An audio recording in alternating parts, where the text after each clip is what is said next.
Some major breaking news now at 7. Potential relief for TSA agents all across the U.S. I'm Blair Miller. And I'm Carly Barnett. Atlanta News First anchor Joe Gorcho is joining us live from the breaking news desk. Joe, the president just made this big announcement. Carly and Blair, President Trump saying he will sign an emergency order to pay TSA agents as Congress struggles to reach a funding deal. Homeland Security still hasn't been funded. Trump explaining his decision in a post on Truth Social earlier this evening. It said in part, quote, to address this emergency situation and to quickly stop the Democrat chaos at the airports.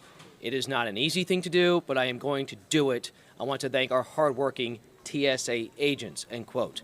And Congress is poised to start its 2-week spring break tomorrow, so you can see the urgency behind this. Call-out rates are soaring across the country, including here in Atlanta, to 40%, with major airports across the nation facing a similar crisis. Frustrated TSA officers are reluctantly walking away for good, fed up with being unpaid during this partial shutdown. Nearly 500 TSA employees nationally have quit since the partial shutdown began. But this afternoon, we did see security lines here at home appear to at least ease a little bit. We've certainly seen long lines over the last couple of weeks, and wait times today hovering around 2 hours. Now, this announcement from President Trump comes following movement in Congress earlier today, and for the third time in 2 months, the House passed legislation to end the Department of Homeland Security shutdown. Blair and Carly, back to you.